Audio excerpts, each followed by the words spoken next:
জায়গাম ও তনয় দুজনেই মোবাইলে গেম খেলতে চায়, কিন্তু কে আগে খেলবে তা নিয়ে তর্ক বাধে। এক পর্যায়ে তারা ঝগড়া শুরু করে, চিল্লাচিল্লি করে, হয়তো একে অপরের হাত থেকে মোবাইল নেওয়ার চেষ্টা করে। শেষ পর্যন্ত মা এসে একটি বড় চিৎকার দিয়ে তাদের থামিয়ে দেয়। তনয় সবসময় নতুন কিছু চায়, বিশেষ করে খেলনা তার খুব প্রিয়। যখনই কোনো নতুন খেলনা দেখে, তখনই সেটা পাওয়ার জন্য জেদ করতে থাকে। বাবা মা তাকে খুশি রাখতে চাইলেও বারবার নতুন খেলনা কেনা তাদের জন্য কঠিন হয়ে যায়, কারণ সংসারের খরচ চালানোই কঠিন হয়ে পড়ছে। বাবা মা কষ্ট করে সংসার চালায়, তাদের আয় সীমিত। তারা চায় তনয় বুঝুক যে সবকিছু চাইলেই পাওয়া যায় না, আর টাকা জোগাড় করা সহজ নয়। কিন্তু তনয় এখনো ছোট, তাই এসব বোঝা তার জন্য কঠিন। একদিন হয়তো বাবা মা তাকে বোঝানোর চেষ্টা করবে, সুখ কেবল টাকার ওপর নির্ভর করে না, বরং যতটুকু আছে তা নিয়ে সন্তুষ্ট থাকাটাই আসল সুখ। তবে তনয়ের মতো শিশুরা এটা বোঝার জন্য সময় নেয়, আর তার নতুন কাণ্ড চলতেই থাকে। জায়গাম তার গেমের দুনিয়ায় এতটাই মগ্ন যে তার আর কিছু চাওয়ার প্রয়োজনই নেই। সে শুধু অপেক্ষায় থাকে কখন মোবাইলটা হাতে পাবে, আরেকবার পেলেই পুরো পৃথিবী ভুলে যায়।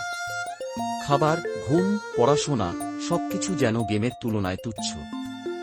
মোবাইলের চার্জ শেষ না হওয়া পর্যন্ত সে থামতে রাজি না। বাবা মা চিন্তায় পড়ে যায়, কারণ জায়গামের এই অতিরিক্ত আসক্তি ভালো নয়।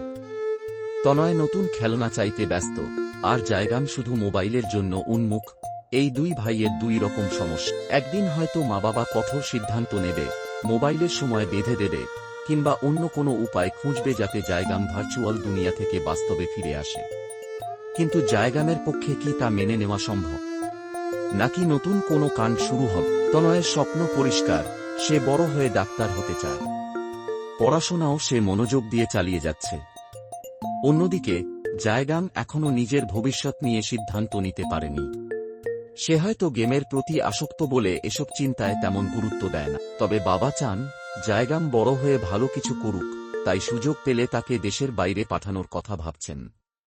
কিন্তু জায়গাম কি আদৌ গেমের দুনিয়া থেকে বেরিয়ে বাস্তব জীবনের সিদ্ধান্ত নিতে পারবে? নাকি বাবা মাকে তাকে বোঝাতে হবে ভবিষ্যৎ গঠনের গুরুত্ব? সময়ই বলে দেবে তাদের এই পারিবারিক কাহিনীর পরবর্তী অধ্যায়। জায়গাম ও তনয়ের পরিবার সংগ্রামের মধ্য দিয়ে চলছে। বাবা অক্লান্ত পরিশ্রম করে যাচ্ছেন, যেন পরিবারের সবাই একটু ভালো থাকতে পারে। সুখের সন্ধানে ছুটতে ছুটতে তার নিজের আর সুখ খোঁজার সময় নেই।